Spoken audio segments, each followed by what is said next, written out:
उन्होंने कहा कि इस शख्स ने यानी इमरान खान ने तबाही फैलाई, हमने आईनी इख्तियार इस्तेमाल किया और खान साहब आपके खिलाफ वाइट हाउस ने नहीं बल्कि बिलावल हाउस ने साजिश की।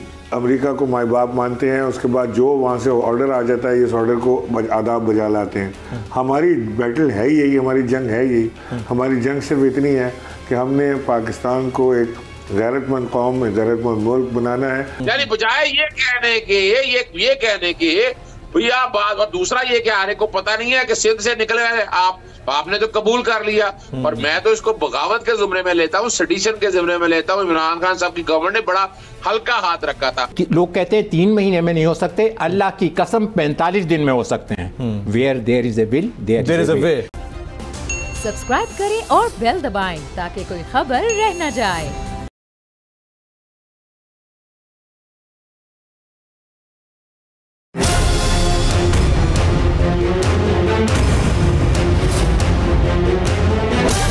From the Islamabad studios of Bol Network, it's time for Jameel Farooqi on National Debate. Good evening, welcome to National Debate. जमहूरियत जमहूर से है और जमहूर से ही जमहूरियत मुकद्दम कहलाती है। जब भी पाकिस्तान की सियासी तारीख में कोई जमहूरियत का तज़किरा करेगा तो भुट्टो ख़ानदान की कुर्बानियों को भुला नहीं पाएगा, फरामोश नहीं कर पाएगा। शहीद जुल्फ़िकार अली भुट्टो, मोहतरमा बेनज़ीर भुट्टो शहीद, उनका तमाम ख़ानदान, उनके भाई, इन्होंने जमहूरियत के लिए अपनी जानें कुर्बान की। मोहतरमा बेनज़ीर भुट्टो मुस्लिम दुनिया की यानी किसी भी मुस्लिम मुल्क की पहली खातून वज़ीर आज़म थी। पाकिस्तान को ये क्रेडिट जाता है कि पाकिस्तान ने अपनी सियासी तारीख़ में उन चंद वज़ीर आज़म में से एक ऐसी खातून वज़ीर आज़म को पैदा किया, उनको उफ़क़ के ऊपर उभारा और दुनिया को दिखाया कि हम एक ऐसी सोच रखने वाली कौम है जहां ख़वातीन को इज़्ज़त दी जाती है। मोहतरमा बेनज़ीर भुट्टो शहीद ने जब्र मुसलसल के ख़िलाफ़ न सिर्फ अलम बुलंद किया बल्कि मुसलसल इस दुनिया को दिखाया कि हम जमहूर की ताकत के लिए खड़े हैं। और आज भी उनकी पार्टी के अंदर गो के उनके मंशूर से बरखिलाफ़ कुछ काम होते दिखाई देते हैं, लेकिन उनका जो मैनिफेस्टो है बहरहाल वही है। आज उनकी 15वीं बरसी मनाई जा रही है। गढ़ी खुदाबख्श में शानदार तकरीब का एहतमाम किया गया, लेकिन सवाल आज भी है कि पाकिस्तान जैसे मुल्क के अंदर सियासत के नाम के ऊपर जब बात जमहूर की आती है, जमहूर को मुकद्दम रखने की आती है, जमहूर को ताकत देने की आती है, अवाम के नाम पर वोट लेने की आती है, तो उसके बाद जो नतायज आते हैं वो हम सब के सामने हैं। आज भी जमहूर अपनी ताकत के लिए दरबदर है। आज भी गुर्बत सर पकड़ के बैठी है और गरीब अपने आप को सबसे अलग थलग देखता है। यहाँ 2 तरह के तबकाती निज़ाम है, अशराफिया का तबकाती निज़ाम और फिर गरीब का तबकाती निज़ाम। आज भी लड़ाई इस बात की है कि वोट को इज़्ज़त क्यों नहीं दी जा रही। आज भी लड़ाई इस बात की है कि जो अवाम यानी जमहूर चाहते हैं कि जमहूरियत मुकद्दम हो, उनकी बात को वैल्यू क्यों नहीं दी जाती है। इंतख़ाबात कराने के लिए मुसलसल ले तो लाल से काम लिया जा रहा है, चाहे पंजाब असम्बली का मामला हो, KP असम्बली का मामला हो, या फेडरेशन के अंदर कौमी असम्बली में इस्तीफ़ों की बात को देख लें, राह फरार इख्तियार किया जा रहा है। और राह फरार इख्तियार करने वालों से मुताल्लिक आज एतजाज़ अहसन साहब ने एक इंतहाई अहम जुमला दिया। उन्होंने कहा कि पीपल्स पार्टी को अपने दोस्तों के लिए एक आंख खुली रखनी चाहिए। क्या वो मुहतात रहने की दोबारा से हिदायत कर रहे हैं पार्टी मेंबरान को कि नून लीग से आप लोग मुहतात रहें? आज की नेशनल डिबेट में इसी पर बातचीत होगी। Agenda on the national debate पर बात करने से पहले हम बात करेंगे ट्रेंडिंग टुनाइट की। ट्रेंडिंग टुनाइट आज का हमारा हैशटैग है #पॉलिटिकल क्राइसिस। #Political crisis. मुझे जमील फारूकी कहते हैं। आप मेरा प्रोग्राम नेशनल डिबेट बोल न्यूज़ पर मुलाजा करते हैं। ऑन द डिबेट टुनाइट आज के हमारे मुअज़्ज़ज़ मेहमानान में शामिल हैं साबिक़ गवर्नर सिंध, पाकिस्तान तहरीक इंसाफ कराची के सीनियर रहनुमा जनाब इमरान इस्माइल साहब पहले हिस्से में हमारे साथ जुड़े होंगे, जबकि प्रोग्राम के दूसरे हिस्से में हमारे साथ मुल्क के मारूफ माहिर आइन और कानून जनाब एडवोकेट अज़हर सिद्दीक़ साहब और साबिक़ additional secretary election commission of Pakistan जनाब अफजल खान साहब हमें इस्लामाबाद स्टूडियो से ज्वाइन करेंगे। मैं साबिक़ गवर्नर सिंध और पाकिस्तान तहरीक इंसाफ के कराची से सीजनड पॉलिटिशियन जनाब इमरान इस्माइल साहब को प्रोग्राम के इस हिस्से में खुशामदीद कहता हूँ। इमरान इस्माइल साहब, बात जमहूर की है, मामला जमहूरियत का है। आज बेनज़ीर भुट्टो शहीद की 15वीं बरसी मनाई जा रही है। बिलावल भुट्टो साहब ने खिताब किया गढ़ी खुदाबख्श में।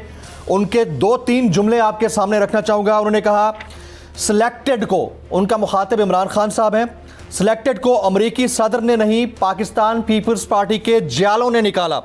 उन्होंने कहा कि इस शख्स ने यानी इमरान खान ने तबाही फैलाई, हमने आईनी इख्तियार इस्तेमाल किया और खान साहब आपके खिलाफ वाइट हाउस ने नहीं बल्कि बिलावल हाउस ने साजिश की। Your comments on this sir. बहुत शुक्रिया जमील। देखिए बात यह है कि ये बिलावल जो है, इनको इल्म है इसका, पूरी कौम को भी इल्म है कि बिलावल हाउस जो है ही साजिशों का गढ़। वो बना ही साजिशों से था। वो उसका ये सारा जो निज़ाम है ये साजिशों पे चलता है। जो आसिफ अली जरदारी जो बैठ के वहाँ पे पैसे की सियासत करते हैं, ख़रीदो फरोख्त करते हैं, उसका असल गढ़ मरकज़ बिलावल हाउस है। आज अगर बीबी ज़िंदा होती तो शायद ये दिन हमें ना देखना पड़ता और हम जो आज चीज़ें देख रहे हैं ये ना होती। शायद आसिफ अली जरदारी बिलावल हाउस का हिस्सा ना होते, शायद बिलावल भुट्टो आज बिहेव कर रहे होते, शायद पीपल्स पार्टी अपनी असल रूह के मुताबिक सियासत कर रही होती। आज तो पीपल्स पार्टी सिर्फ पैसे की और माल की सियासत करती है, अयाशी की सियासत करती है। इन्होंने कौन सी मुल्क की खिदमत की है, मुझे वो बता दें कि इन्होंने बीबी की शहादत के बाद या भुट्टो की शहादत के बाद इन्होंने कौन सी खिदमत की। ये सिर्फ भुट्टो का नाम बेच बेच के खा रहे हैं, उसके अलावा ये लोग कुछ भी नहीं। इन्होंने किया क्या? इन्होंने किया ये कि इन्होंने जो साजिश तैयार की उसमें इन्होंने चोरी का पैसा इस्तेमाल किया, सिंध हाउस इस्तेमाल हुआ, वहाँ पे लोगों के ज़मीर ख़रीदे गए। ये जो इन्होंने जो आसिफ अली जरदारी साहब ने रोड पे घसीटना था नवाज शरीफ को, वो उनके गले लग गए। और वो जो शहबाज शरीफ साहब फरमाते थे कि वो पेट फाड़ के पैसे निकालेंगे, वो भी उनके गले लग गए। इनको मिलाने का सिर्फ एक खौफ ने इनको इकट्ठा किया हुआ है, वो है इमरान खान। आज अगर इमरान खान इनके रास्ते से हट जाए और खुला रास्ता इनको दे दें तो एक दूसरे का खून पी जाएंगे। ये जो कहते थे कि ये दुनिया के सबसे बड़े चोर हैं, डकैत हैं, एक दूसरे के लिए अल्फाज इस्तेमाल कर, आज इनको सब बड़े अच्छे लगने लगे। ये सब के सब गुलाम हैं, इन्होंने गुलामी ही करनी है। बिलावल भुट्टो कहते हैं अमेरिका हमारी माँ है। ये कल को अमेरिका अपना बाप भी ये मानते अपना बाप है, कहते हैं अपनी माँ है। हम क्या कह रहे थे? हम ये कह रहे थे कि हम पाकिस्तान को एक आज़ाद खुद मुख्तार पाकिस्तान देखना चाहते हैं। हम अपनी खारजा पॉलिसी खुद डिज़ाइन करना चाहते हैं। हम अमेरिका से दोस्ती रखना चाहते हैं, गुलामी नहीं करना चाहते। इसमें क्या हर्ज था? लेकिन इनको हमेशा की आदत पड़ी हुई है कि ये अमेरिका को माई बाप मानते हैं, उसके बाद जो वहाँ से ऑर्डर आ जाता है इस ऑर्डर को आदाब बजा लाते हैं। हमारी बैटल है यही, हमारी जंग है यही।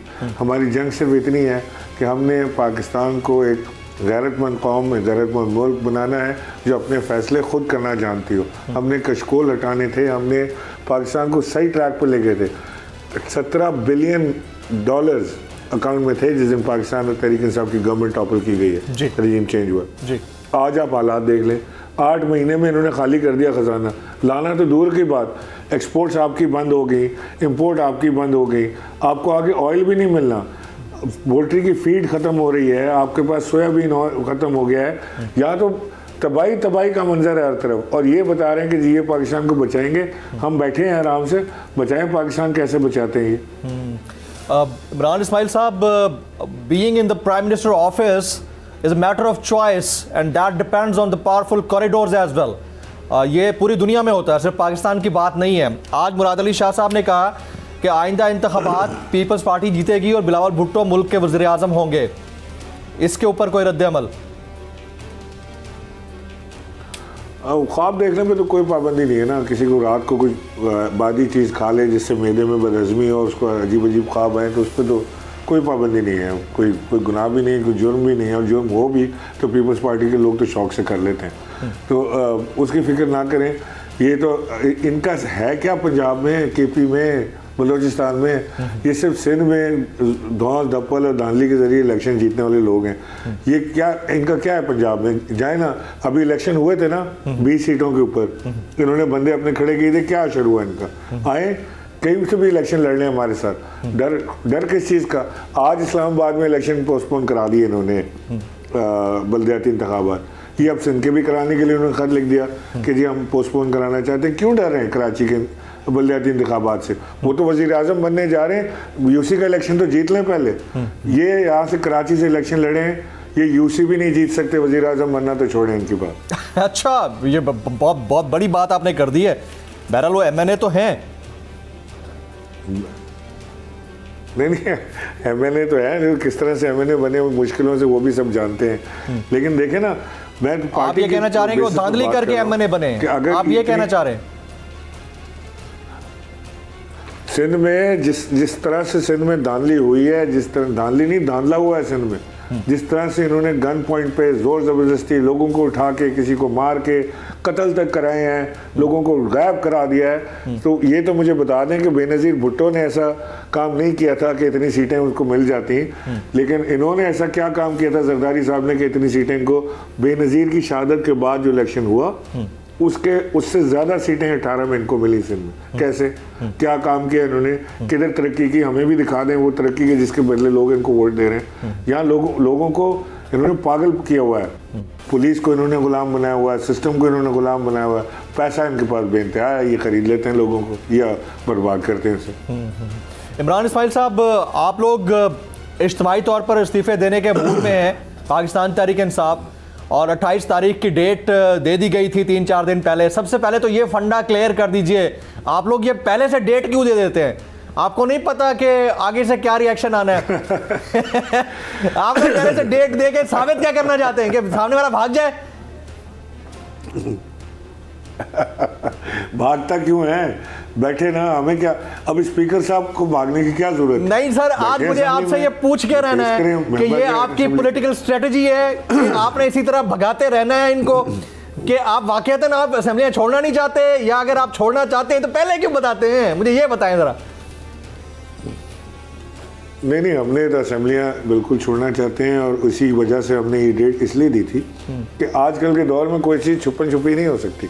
हमने अपने तमाम मेंबरान को बताना है, पार्लियामेंटेरियन, पहले पार्लियामेंट्री इजलास बुलाना है, पार्लियामेंट्री इजलास में फैसला होना है, फैसले के बाद हमने जाके इस्तीफे देने हैं। तो ये क्या, हमने राय तो लेनी ना पार्लियामेंटेरियन की, हम उसको खुफिया रखें या छुपाएं क्यों?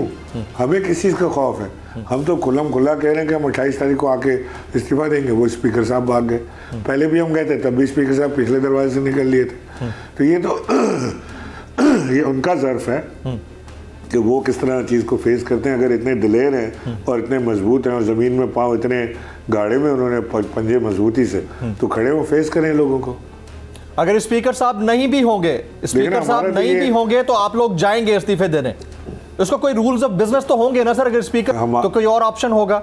वो स्पीकर, वो डिप्टी स्पीकर ने करना चाहिए, लेकिन वो अब बहाना ये बना कि जी क्योंकि स्पीकर साहब ने खत लिखा हुआ है लिहाजा स्पीकर साहब ही फैसला करने के मजाज होंगे।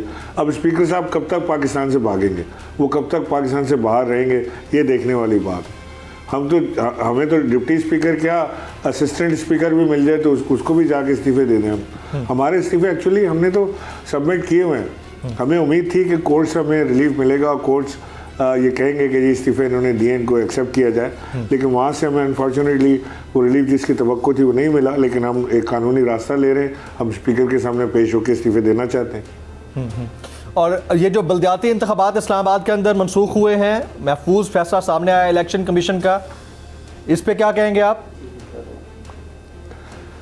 देखें, इलेक्शन कमीशन से तो आप क्या तवक्को रख सकते हैं? जिस दिन यहाँ से मूव हुई थी, हमें उसी दिन हमें पता था कि मौखर हो जाएंगे, क्योंकि इलेक्शन कमीशन तो खुद एक पार्टी बन चुके हैं। इलेक्शन कमीशन को तो मैंने पहले भी कहा था कि इनको सिर्फ एक उसकी देर है कि इनको एक इलेक्शन का सिंबल अलॉट करा लें, अपना कोई निशान अलॉट करा लें, ताकि एक पूरी पक्की पार्टी बन के सामने आ जाए। कोई आपको फैसला आज तक मेरिट के ऊपर इलेक्शन कमीशन से नहीं मिल सका।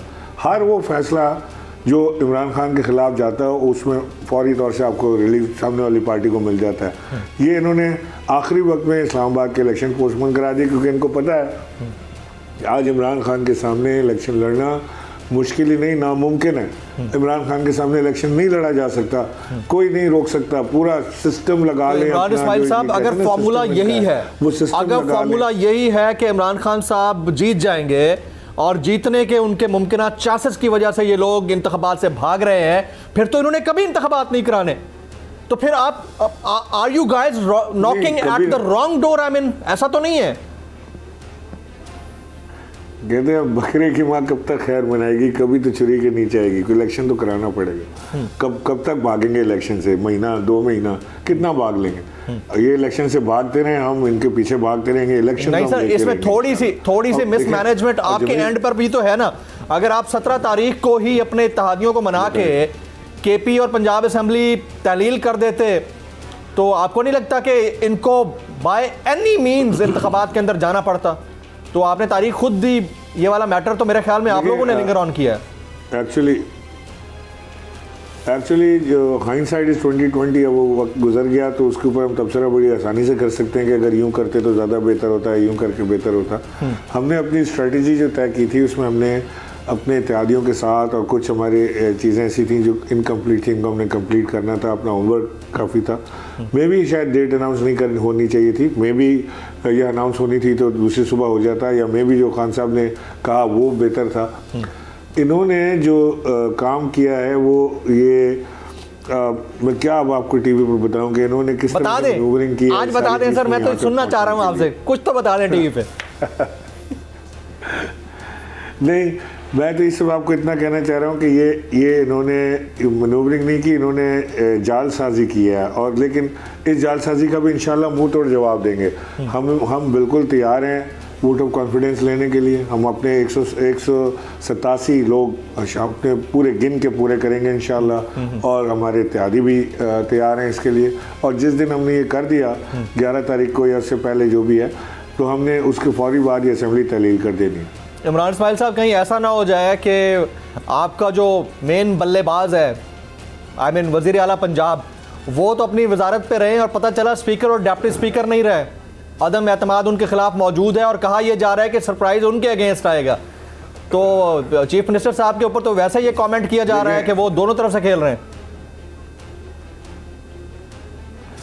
मैं नहीं समझता कि चीफ मिनिस्टर दोनों तरफ से खेल रहे हैं। मेरी अपनी गट फीलिंग है, हो सकता है मैं गलत हूँ, आपको सियासी सूझबूझ है, आप ज़्यादा लोगों से मिलते हैं मुझसे, लेकिन मुझे जो लगा परवेज़ इलाही से मिलके और मोनस इलाही से मिलके कि वो जो बात कर रहे हैं वो दे मीन इट, और वो अपने बात से या जो ज़बान वो दे रहे हैं खान साहब को बार बार वो खैर दोहरा रहे हैं, उससे पीछे नहीं हटेंगे। इसकी 2 वजूहत जी। एक वजह तो ये है कि वो एक पुराने सियासतदान हैं और उन्होंने बड़ी सोच समझ के ये बात की है कि वो इमरान खान के साथ खड़े रहेंगे। दूसरी वजह यह है कि आज अगर किसी को पंजाब में सियासत करनी है जी, और उसने इलेक्शन लड़ना है, आज नहीं लड़ना, 6 महीने बाद लड़ना है, उसने पंजाब में इलेक्शन लड़ना है, इमरान खान से बैल करके तो इलेक्शन नहीं जीत सकता। तो लिहाजा मेरा ख्याल ये है कि चौधरी साहिबान ने बहुत सोच समझ के सियासी फैसला अपनी जगह कि उन्होंने एक सियासी फैसला अपने आने वाले इलेक्शंस को इमरान खान की मकबूलियत को देखते हुए किया होगा, और दूसरी तरफ जो वो ज़बान दे रहे हैं और बार बार वो इस चीज़ का अदा कर रहे हैं और इजहार कर रहे हैं, बरमला इजहार कर रहे हैं कि वो इमरान खान के साथ खड़े रहेंगे, उसका पास वो ज़रूर रखेंगे। सर, इलेक्शन मार्च अप्रैल 2023 या October 2023? Quick comment sir, final question. March 2023। मतलब कोई बैक एंड से वाइब्स हैं या तज्जिया आप लोगों का, या सियासी सूझबूझ बसीरत है? नहीं, ये तो ज़ाहिर हमारा तज्जिया है या सियासी बसीरत आप कह लें। हमें जो चीज़ नज़र आ रही है, जो हम जिस तरह से मूव कर रहे हैं, उसके ऊपर मैं आप बेस करके आपसे कह रहा हूँ, क्योंकि इमरान खान साहब ने भी यही बात की है कि मार्च अप्रैल में इलेक्शन मिल जाएंगे हमें। तो इंशाल्लाह मैं समझ रहा हूँ कि जिस तरह से हम आगे बढ़ रहे हैं और जो इकोनॉमी का हाल इन्होंने किया हुआ है, ये नहीं जा सकेंगे इससे आगे। ये जो इकोनॉमी का हाल हुआ है, और सियासी बसीरत ये कहती है इमरान इस्माइल साहब की कि मार्च 2023 मैक्सिमम अप्रैल 2023, और ये खान साहब भी कह चुके हैं इसके अंदर इंतखाबात हो सकते हैं। हालात बड़े मुख्तलिफ जानिब जा रहे हैं। आज जिस तरह बिलावल भुट्टो साहब ने खिताब किया है, उसके अंदर से जो चीज़ें निकली हैं और जो कंट्रोवर्सीज डेवलप हो सकती हैं आने वाले दिनों में, देखते हैं कि होता क्या है। ब्रेक के बाद जब वापस आएंगे, हमारे साथ 2 और मौजूद मेहमान मौजूद होंगे आफ्टर दिस ब्रेक।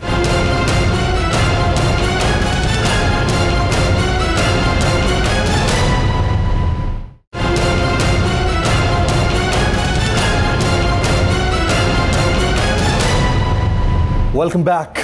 ब्रेक के बाद हमारे साथ 2 मौजूद मेहमान मौजूद हैं। इलेक्शन कमीशन का महफूज फैसला आज आ गया बल्दियाती इंतखाबात इस्लामाबाद में जो होने थे उसके हवाले से, और कानूनी और आइनी पीछो खम उसका क्या नतीजा रहेगा, इसके लिए अजहर सिद्दीक साहब और इलेक्शन कमीशन के मामले के ऊपर साबिक additional secretary election commission of Pakistan Mohammad Afzal Khan साहब स्टूडियोज़ में हमारे साथ मौजूद हैं। अफजल खान साहब, ये मार्शल लॉ के अदवार के अंदर भी हमने ऐसा नहीं देखा कि बल्दियाती इंतखाबात से रोका गया हो। ग्रास रूट लेवल के ऊपर जो निचली सतह पर हुकूमतें होती हैं वो बड़ा रोल प्ले करती हैं ऊपर वाली हुकूमतों के लिए। खान साहब भी नहीं करा पाए, पता नहीं क्या रीज़न थी, लेकिन अगेन अभी इलेक्शन कमीशन ने क्यों किया ऐसा कि इस्लामाबाद के बल्दियाती इंतखाबात मौखर कर दी? जमील फारूकी, एक छोटा सा लतीफ़ा जी। एक जनरल साहब थे, उसका नाई जब भी आता था तो वो मार्शलाई दौर था, तो उसमें वो इलेक्शन की बात करता था, तो और बार बार करता था। तो एक दिन वो जनरल ने उसको पकड़वा के पिटवा के कि तुम इलेक्शन की बात करते हो, तुम कोई सियासी आदमी हो? उसने कहा नहीं सर, बात यह है कि मैं तो सियासत से ताल्लुक़ ही नहीं है, लेकिन आपके बाल क्योंकि बहुत कम हैं, तो वो बाल जब मैं इलेक्शन की बात करता हूँ तो वो खड़े हो जाते थे, तो it was easy to cut. अब बात यह है कि मैं अभी भी आप इलेक्शन की जब बात करते हैं तो कईयों के बाल खड़े हो जाते हैं, आप ये कहना चाह रहे हैं? वो लोग जो इलेक्शन से भाग रहे हैं, हाँ। और जिनके लोग इलेक्शन कमीशन में बैठे हुए हैं, देखो बल्दियाती इलेक्शन तो करा लो, और इतना लोगों ने खर्चा कर लिया। कल मेरे घर भी लोग आए थे, काम तुम्हारा वोट नंबर फलाना है और तुम्हारा बूथ नंबर फलाना है, तुमने और देवर वो लॉबिंग कर रहे हैं, अपने कन्वेंसिंग कर रहे हैं। सर पैसा लगाया लोगों ने, हर इन्वेस्टमेंट हुई पड़ी है बहुत बड़ी। बल्कि मैं सोच रहा था, देखिए आप किसी भी जगह वो टेंट लगाते हैं और कुर्सियां रखते हैं, और फर्ज क्या 100 जगह पे आप रखते हैं, तो कितना उसकी कास्ट आती है? बड़ा पैसे लगते हैं, छोटे छोटे जलसे कराने पे बड़े पैसे लग जाते हैं। बिल्कुल। हाँ। अच्छा, तो इलेक्शन ना कराने की वजह क्या है? बात यह है कि ये मौजूदा इलेक्शन कमीशन, ये मैंने वो लतीफ़ा जो है ना, वो जनरल के बजाय इस इलेक्शन कमीशन को जब आप इलेक्शन का नाम लेके देते हैं, जब से उन्होंने वो 2 इलेक्शन किए और उनके नताइज उनकी मर्जी के वो नहीं ला सके, तो उन्होंने अब मेरे ख्याल में इलेक्शन कराने से ही हाथ बांध खड़े कर लिए हैं। बात यह है कि हमारी अदलिया को चाहिए, ये कॉन्स्टिट्यूशनल तुम्हारी ड्यूटी है, और हम देखो साल में 5 साल में आपने क्या करना होता है, ऊपर वाले लोग जो करते हैं, लेकिन नीचे जो मशीनरी है ना, वो अगले इलेक्शन की तैयारी कर रही होती है। Right, very right. और ये तो लोग कहते हैं 3 महीने में नहीं हो सकते, अल्लाह की कसम 45 दिन में हो सकते हैं। Where there is a will there is a way. अच्छा, बात यह है, अच्छा आप ये कह रहे हैं कि 45 दिन के अंदर इंतखाबात हो सकते हैं अगर इलेक्शन कमीशन विलिंग हो? मैंने कसम उठा के आपको कहा, इसलिए कि 5 साल हम क्या करते हैं। और ये जो रोना रो रहे हैं बजटिंग और बाकी चीजों का, इसका मतलब प्लानिंग का फुकदान है, लेकिन इनके पास रिसोर्सेज हैं। मेरे हुजूर, मेरे सरकार, ये तुम्हारा मसला नहीं है कि ये बोल टीवी के लोगों की तनख्वाहें कहाँ से आएंगी। तुम्हारा काम तुम्हारे इस प्रोग्राम का है। सही है। इलेक्शन कमीशन का काम है इंतखाबात कराना। उनका ये काम नहीं है कि कौन बनेगा कौन नहीं बनेगा। यार हमारे दौर में जब EVM अप्रूव हुई तो उसके लिए बजट ही देना था, और बजट भी जो ये कहना है ना 135 अरब और फलाना अरब, हम कहते हैं कि 135 नहीं 15 अरब मुझे और तुम्हें दे दे, हम इनको A1 वो मशीनें। लेकिन ये तो हर एक चीज़ में, और ये देखो budget is not their problem, they have to perform their obligation जो है उनकी constitutional to conduct the election free and fair plus to stop the corrupt practices. ये कहाँ से आ गया कि ये कहते हैं हम नहीं करा सकते इसलिए कि पैसे नहीं है? किसने किस हुकूमत ने कहा है और कि जी पैसे नहीं है तो आप ना कराएं? ये तो किसी और को कहना चाहिए था। इससे पता चलता है कि they are not willing to give you the election. लेकिन इलेक्शन होगा मेरे हिसाब के, मेरे विजदान के मुताबिक इंशाअल्लाह मार्च के आखिरी हफ्ते में या अप्रैल के पहले हफ्ते में। Very right. मैं आपकी तरफ ये आता हूँ कि उसके बाद कॉन्स्टिट्यूशनल वेज क्या हो सकते हैं अगर इलेक्शन कमीशन ये नहीं करा रहा। ज़ाहिर इलेक्शन कमीशन अदालत तो नहीं है, फैसला उनका आ गया, बट अगेन कौन सी जगह है जहाँ पर जाना चाहिए। मैं ज़रा अजहर सिद्दीक साहब की तरफ आता हूँ। अजहर सिद्दीक साहब, बहुत शुक्रिया आपके वक्त के लिए। You are always very kind to me, आप हमारे लिए वक्त निकालते हैं। ये पहली बात तो ये बताइए, खान साहब जो है अनाउंसमेंट पहले कर देते हैं, 17 को कहा कि 23 को दोनों असम्बलियाँ तहलील कर रहा हूँ, बीच वालों को पूरा मौका मिल गया। अब फिर 28 को सब ने जाना था, स्पीकर सामने पेश होना था, 3 दिन पहले बता दिया, वो स्पीकर साहब निकल गए। PTI वाले कह रहे हैं कि उन्होंने राह फरार इख्तियार कर लिया। तो क्या अब बीच में क्या रास्ता बनेगा कॉन्स्टिट्यूशनली अगर ये अब भी जाकर ये साबित करना चाहें कि इस्तीफे हमने दिए थे? बहुत शुक्रिया जमील फारूकी साहब। इमरान खान साहब की सियासत में मैंने एक सफाई देखी है जी कि वो मुनाफिकाना पॉलिसीज या हिपोक्रेसी या डिप्लोमेसी पर यकीन नहीं रखते हैं। वो मैदान में आकर खेल रहे हैं और सामने खेल रहे हैं और ललकार कर खेल रहे हैं। वो आकर बता रहे हैं कि भाई मैं असेंबलियां तहलील करने लगा हूं। ये ना कहे कि जनाब कोई 24 घंटे पहले जैसे आपके सामने है एतमाद का वोट लड़ना था, छुप के रात को लेके आए ना गवर्नर। और गवर्नर तो वफाक का नुमाइंदा है, गवर्नर का पीडीएम की जमात से क्या ताल्लुक है? और दूसरी तरफ वो भी छुप के तहरीके एतमाद और सामने आके खेलो। बताओ जी, के बताते ही है कि फलान डेट को हम तहरीके एतमाद ला रहे हैं, एतमाद का वोट फलान डेट को ला रहे हैं। तो यहाँ ये बड़ी क्लैरिटी के साथ बता दिया। और इमरान खान ने सामने आकर मैं देखे वो कह भी सकता था, वो 17 को ही हो सकती थी, वो 24 नवंबर को भी हो सकती थी। पूरा मौका दिया आ जाए मैदान में। अब तो मुनाफिकाना खेल रहे हैं, अब तो फाउल प्ले खेल रहे हैं ना। अब आप क्या कर रहे हैं? इन्होंने मुल्तान से कुछ बंदों से राब्ता किया है, पैसे दिए हैं, वो तोड़ के और वो बड़ी हैरानगी बात हुई, बिलावल भुट्टो जो है वो अब तकरीर करते हुए कहते हैं कि जनाब साजिश अमेरिका ने नहीं आपने की है, बिलावल हाउस ने की है। वो कहते हैं बिलावल हाउस ने साजिश की है खान साहब के खिलाफ, व्हाइट हाउस ने नहीं, बिलावल हाउस ने। इसका मतलब है ऑपरेशन नजीम चेंज मान लिया उन्होंने। यानी अब क्या रह गया?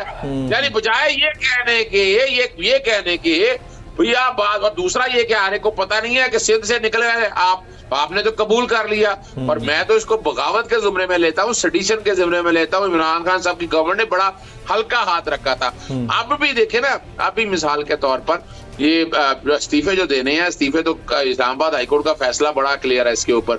स्पीकर जो है ये आइन तोड़ रहा है, स्पीकर आइन की खिलाफ वर्जी कर रहा है। स्पीकर ने पहले भी जो अपोजिशन लीडर जो मुंतखब किया वो आइन और कानून की धज्जियां बखेरी हैं। एक 20 नंबर का आदमी, यानी 2 नंबर नहीं मैं कह रहा, सॉरी 20 अपना सीटें लेकर और आप बन गए वहां के अपना अपोजिशन लीडर। भाई कानून क्या कह रहा है? मेजॉरिटी न्यूमेरिकल स्ट्रेंथ है। अभी तो इस्तीफे नहीं हुए, तो किस कैपेसिटी में उसने इसको नॉमिनेट कर दिया से बेहतर था। लेकिन वजह क्या थी कि उन्होंने अजहर भाई आपकी इजाजत से मौजूद मेहमानों से गुफ्तगू का सिलसिला जारी है, लेकिन यहाँ वक्त तो एक ब्रेक का साथ है।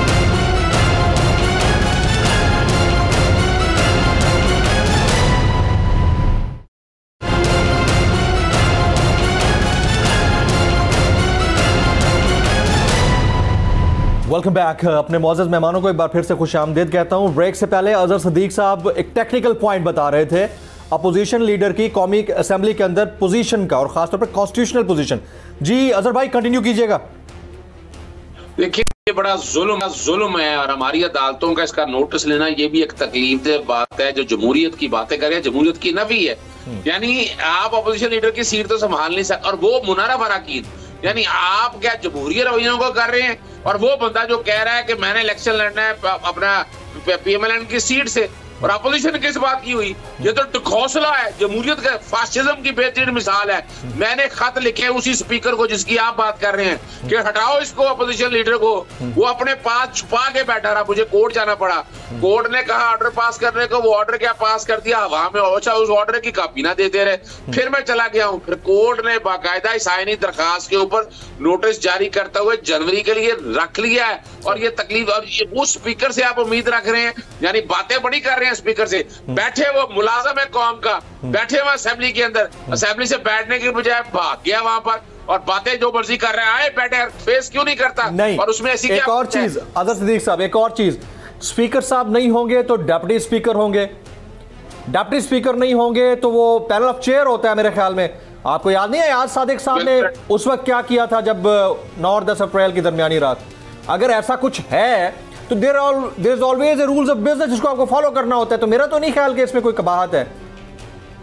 देखिए ये जान के टेक्निकल खेल रहे हैं, ये असल में जो बुनियादी तौर पर ना बेवकूफ बना रहे हैं कौम को। और यहाँ इस्लामाबाद हाईकोर्ट का फैसला बड़ा क्लियर है सर। यानी इसके लिए क्या सिर्फ शो ही करना ना, इंटेंशन और मोटिव वहां बैठ गया। नहीं, स्पीकर के जैसे मैंने बताया अपोजिशन लीडर के लिए जो कि ड्रामेबाजी जो की इन्होंने कुछ ख्याल नहीं आया इनको। ये तो देखिए मैं जमील फारूकी साहब, डिक्टेटरशिप के दौर में ये जो कुछ नहीं हुआ, जो कुछ अब हो रहा है। अभी आपने जो सेशन में पहले बात कर रहे थे, इलेक्शन कमीशन का रोल तो आपने देख लिया ना। इलेक्शन कमीशन, ये आईन पाकिस्तान 1973 मेरे सामने पड़ा हुआ है, आइन का आर्टिकल 218 पढ़ ले। इलेक्शन ट्रांसपेरेंट, फ्री, फेयर कराने और करप्ट प्रैक्टिसेस को गार्ड कर रहे हैं। यहाँ क्या कर रहे हैं आप? तो टूल के तौर पर प्ले कर रहे हैं आप, तो उनका एक आला एक कार बने हुए हैं। और ये इतनी तकलीफदेह बात है। और जब वो अख्तर साहब वहां पेश हुए, साहब का अटॉर्नी जनरल, इसका मतलब क्या है? यानी वफाकी हुकूमत की हवा निकली हुई है। अफजल खान साहब, क्या ऑप्शन क्या है? यानी अगर फर्ज किया कोई मान नहीं रहा इंतखाबात कराने के लिए, तो पॉलिटिकल पार्टीज के पास ऑप्शन क्या है? जाहिर है उनके पास एक ही फोरम है, या तो अदलिया के पास जाएंगे या फिर इलेक्शन कमीशन को कहेंगे। एक आपने पहले तीसरा फोरम भी है, उधर चले जाए तो। एक आपने पहले सवाल किया था और बड़ा इंपॉर्टेंट था सर, कि इमरान खान के दौर में भी इलेक्शन बल्दियाती ना हो सके। तो एक मैं उसकी बुनियादी वजह आपको बताना चाहता हूँ और आपके तवस्सुत से पूरे पाकिस्तान को बताना चाहता हूँ जी। MNA, MPA, सेनेटर्स, ये आप समझे कि वो बरगद के बड़े बड़े दरख्त हैं जो नहीं अलाउ करते कि नीचे कोई छोटी सी कोई भी लीडरशिप उगे। और दूसरा ये कि हैरानी बात ये है कि जो हमारी मुकन्नना के लोग हैं, they are highly interested in making roads, गलियां, और इसलिए कि उसमें पैसे हैं। उसमें 10%, 20%, 30% जितना भी वो चोरी कर सकते हैं सर, इल्ला माशाल्लाह कोई एक्सेप्शन हो तो हो। लेकिन तो उनके पास ऑप्शन यही बचता है ना। बात यह है कि वो क्यों होने दें? ये इमरान खान की पार्टी के लोग ने भी उसको नहीं करने दिया। Imran Khan was the only leader कि उसने KPK में उनको कुछ फंड्स भी दिए थे और इख्तियार भी दिया था। बाकी जगहों पे तो इख्तियार वो DC और AC के नीचे या तहसीलदार के नीचे होते थे, तो नाम नेहाद जो भी थे। अब बात यह है, और मैं आपने बड़ी अच्छी बात की, मार्शल के दौर में चूंकि बाकी इलेक्शन तो नहीं होते थे, तो वो अपने आप को थोड़ा सा जस्टिफाई करने के लिए कि जी दुनिया में हमारी, कि जी हमारे यहाँ भी डेमोक्रेसी, बेसिक डेमोक्रेसी है कि हम लोकल गवर्नमेंट हमने बनाई है, तो वो लोग इस पे फोकस करते थे। अब ये भी नहीं है और दूसरे इलेक्शन से भी दौड़ रहे हैं। तो ये मार्शाल्लाह है या मार्शाल्लाह की कोई बदतरीन मिसाल है। देखिए, इलेक्शन से आप नहीं जा सकते, आप नहीं, नया वेरिएंट होगा कोई। बात ये है कि लेकिन you can't escape from the election. Exactly. अब देखें, यहीं पे हमारी टॉक्स होती थी और बल्कि मालिक साहब के साथ मेरा एक इंटरव्यू था, तो उसने मुझे ये कहा कि ये लोग क्यों नहीं जाते जी, अगर वो कहते हैं कि आप दोबारा आ जाएं या लिख के दे दें। तो हमने कहा कि if they want to leave and resign, they have resign, they can again go and they should go. अभी जब वो जा रहे हैं तो वो कहते हैं जी स्पीकर छुट्टी पे चला गया। अब मुझे ये बताएं कि अगर स्पीकर मर गया कोई तो ऑप्शन होगा ना। आपने खुद वो जो जवाब भी बता दिया, पूरी हायरार्की है। बिल्कुल। और मैंने सुना है कि उनकी लीडरशिप ने ये भी कहा है दे शुड गो, और वहां भी जमा कराएं और उसकी कापियां सुप्रीम कोर्ट में भी दे दें। बात यह है कि इंतखाबात होने हैं और इंतखाबात से कहां तक भागोगे? कोई नहीं भाग सकता। सर, आपकी इजाजत से अजहर सिद्दीक साहब, आप बात कर रहे थे, आपका राब्ता मुनक़ता हो गया था। सर, कंप्लीट कर लीजिएगा अपनी बात। अच्छा, देखिए, मैं जो देख रहा हूँ ना, मैं आईने पाकिस्तान 1973, और मुझे दुख और अफसोस इस बात का है कि इलेक्शन कमीशन ऑफ पाकिस्तान एक कॉन्स्टिट्यूशनल बॉडी है, उसका किसी हुकूमत के साथ ताल्लुक नहीं है। यानी इसमें जब इलेक्शन कमीशन, जब बल्दियाती इलेक्शन में अख्तर साहब पेश हुए, साहब का अटॉर्नी जनरल है, वो तो बीमार थे, वो अगर आए हैं, इसका मतलब जैसे मॉडल टाउन की सानिया की इंक्वायरी, अगर आपको मैं सिर्फ आपको बताना चाहता हूँ कि वहाँ सब इंस्पेक्टर ना एक भारी भरकम करोड़ों रुपए आईने, आजकल जो अटॉर्नी जनरल अभी बने हैं मंसूर अबान साहब, वो भी वकील, यानी नून लीग के वकील थे, वो यानी किनकी तरफ से पेश हो रहे थे? सब इंस्पेक्टरों की तरफ से। तो यहाँ भी नजर आ रहा है कि उनका एजेंडा क्या है, और इलेक्शन कमीशन का जो इमरान खान साहब इल्जाम लगा रहे हैं, बातियों नजर में वो तो सच साबित हो रहे हैं। इलेक्शन कमीशन तो अपने आईनी इख्तियारात, ये जो डिक्टेटर के दौर में ऐसा नहीं हुआ, और वो बातें वो जितनी मर्जी करा लें, आप जिससे मर्जी करा लें। यहाँ पर हमारी अदालतों ने एक्शन कोई ना लिया, इलेक्शन कमीशन के खिलाफ तो इतना सीरियस केस ये रिमूवल का बन चुका है। यानी यहाँ देखा जाए, ना सिर्फ अपना वो हलफ तोड़ रहा है, बल्कि याद रखिएगा मिसकंडक्ट के जुमरे में भी आता है। जुडिशल काउंसिल के पास कंप्लेंटें बहुत सी पड़ी हुई हैं इलेक्शन कमीशन के अगेंस्ट लेकर। वंस फॉर ऑल ये सारा काम करना चाहिए, वरना तो लोगों को ट्रस्ट ही नहीं है। मुझे तो वो दिन भी याद है वोट ऑफ नो कॉन्फिडेंस के हवाले से 7 अप्रैल 2022 मैं कोर्ट में मौजूद था, जब ये कंसेंसस तकरीबन इस तरह का बन गया कि जनाब इलेक्शन हो जाए, और ये चूंकि असम्बलियां तहलील हो गई हैं, अदालत ने ब्रेक ली, दरवाजे बंद थे। जब दरवाजे बंद खुले तो इलेक्शन कमीशन अंदर बैठा हुआ था, वहां आके कहने लगा हम तो 6 महीने 7 महीने इलेक्शन ही नहीं करा सकते। वो भाई इलेक्शन कराना है तो तुम्हें तो आज कहा जाए, तुम तो फौरन कहोगे। ये तुम्हारी आईनी और कानूनी जिम्मेदारी। पूरा साल किस्मत की तनख्वाहें लेते हैं भाई, पूरा साल आपका सारा स्टाफ तनख्वाहें किस बात की लेता है? अब जवाब देना। हमारा कॉन्स्टिट्यूशन बिल्कुल यही कहता है कि जब भी मुल्क इलेक्शन की जरूरत हो तो जो कॉन्स्टिट्यूशनल बॉडी है उसको बगैर ले तो लाल के फौरन तैयार रहना चाहिए। और अफजल खान साहब ये कह चुके हैं कि 45 डेज आर सफिशिएंट कि किसी भी तरह के इंतखाबात के लिए वो तैयार है। सवाल है अजहर भाई सर, टाइम बिल्कुल ख़त्म हो गया हमारे पास, we are running short of time. आप तशरीफ लाए, आपका बहुत बहुत शुक्रिया। दोबारा किसी दिन इसके बैठ कर डिबेट करेंगे। आपका बहुत बहुत शुक्रिया। अजहर सिद्दीक साहब आपको बहुत बहुत शुक्रिया। नेशनल डिबेट से इतना ही। जमील फारूकी को इजाज़त।